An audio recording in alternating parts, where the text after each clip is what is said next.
During my youth, whenever I would play role-playing games, I would always lean towards the rogue. From being a dashing charlatan to a stealthy backstabber and everything in between, it's always been my go-to archetype for whenever I want to feel in control of a situation.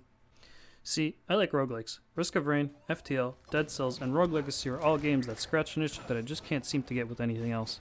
Today I want to talk about a game in which you're a rogue, Conquistador. You're rummaging through Mesoamerican temples looking for gold and for glory. This is Curse for the Dead Gods. Strap in because this roguelike pyramid scheme is going to tickle your pickle. It tickled mine. Made by Pastek Games and published by the recently renamed Focus Entertainment, you're treated to a lightning strike and a lone man walking into the temple from the rain-soaked jungle behind him as the door closes. Panic sets in as it does. Walking into the dark and decrepit temple, you come across a giant golden wheel. Little do you know that from now on, this wheel will be everything for you. The man places his hand on the wheel, starts spinning with the purple hue, and the mad lad runs in. Welcome to your first run. That's it. No big story intro, no big cutscene, no words are even spoken for the entirety of the game. But he just walks on in there and gets right to work.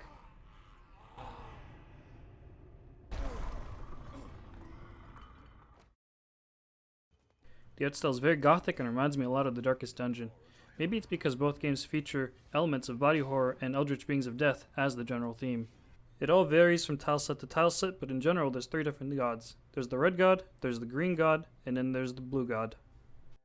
Depending on the god that you choose and the run that you're doing, you can either be on the high ramparts for the blue god, you can be at the temple for the red god, or you can be down in the mausoleum for the green god. There's a Warhammer equivalent somewhere in here, but I'm not going to go looking for it. All of these tilesets have different enemies, and they all have different playstyles, so you always have to be on your toes, whichever tileset you're on. There is also the final purple color, and that one's saved for the god of death and for the curses, but I'm going to save that for later. The animations for all the enemies are wonderfully crisp, and you can always tell what's about to happen. I really like a lot of the designs they have for the enemies.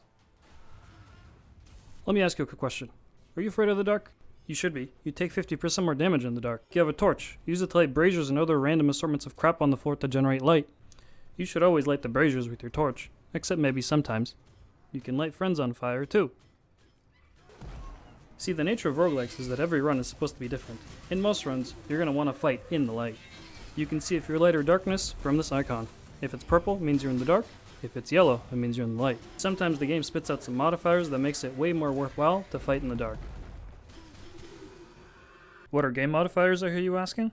Things like the map, the enemies, your equipment, and the way that you play the game are all a big part of this pasta dish. Stop cursing. And no, I don't mean using inappropriate language, you fucking idiot. I mean the game curses you. It's in the title. Not just once, but up to 5 times too. You curse 5 times, you start wasting away until you're dried up and dead, and the run's over. At the bottom right, you have a corruption meter that fills up whenever you get hit by certain enemies or go through each level door. If you're poor, you can also pay for items for corruption at the shop. If your corruption gets to 100, you get cursed. The curse effects can range from being mildly annoying, to easily ignorable, to holy shit, I need to get rid of this as soon as I can. Whenever I get hit, the game goes into 1920s grainy film mode. I can't see my own health and the health of the enemies, but I can dodge as much as I want to for the time being. This can make for some really dumb decision making, and the game really wants you to fuck up. The game's all about decision making. The corruption meter adds one more decision you have to make in a game about making quick decisions on the fly. Everything here is about player choice. You get a map, you can choose which level to go into, you can choose which path to take the boss, meaning you get to pick the rooms you go into, and then you get to pick what loot you bring along for the ride. Now when you find shit you don't want, you can sacrifice it to the gods for some health, a small reduction of corruption, or a bit of money. Do you like guns? Do you like knives? How about both? You have a nice little arsenal of weapons in the game, right from the start. You have 3 weapon slots. You have your primary, your secondary, and then your heavy weapon slot. You will eventually die in a run, and there's currency that carries over post-death to the hub. Can I interest you in a new Glock? You can also get more starting weapon selection even before you start the next run. You can unlock several loadouts to begin with. These weapons may be crappy, but you can upgrade that once you scrape enough currency to buy the upgrades. That, or you might also get lucky and find a good weapon with great rolls from a random enemy. They do drop. There's a lot to choose from here, and they all vary in how they play. For their primary weapons, the swords are balanced between speed and damage. Maces are slow, but they hit very hard.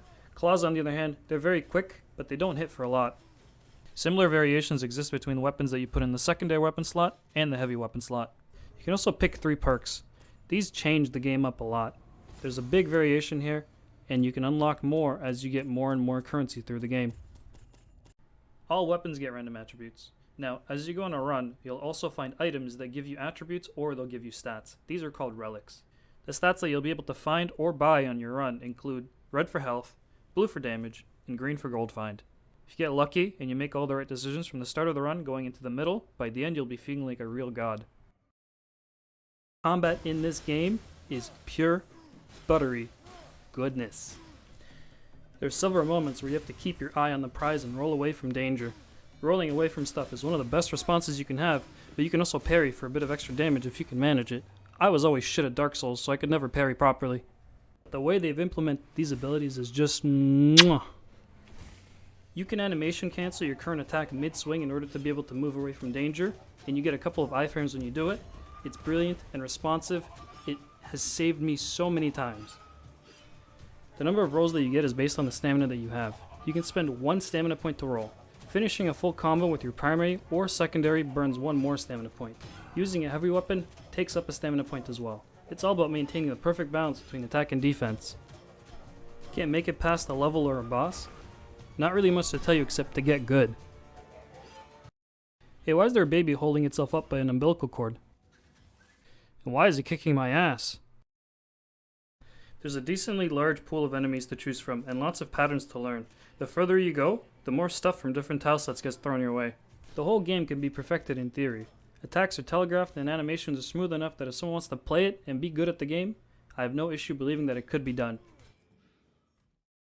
There's really not a whole ton of story that's explicitly stated to you as you progress through the game.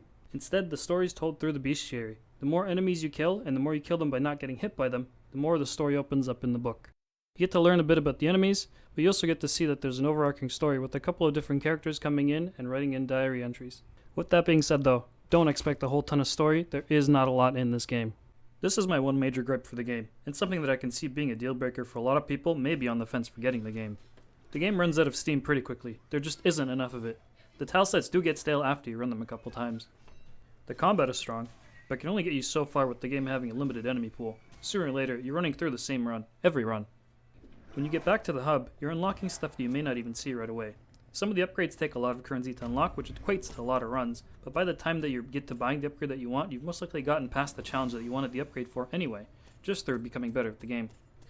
I understand that this is the eventual conclusion of a lot of roguelike games, but other games in the genre seem to have a bit more content to sink your teeth into.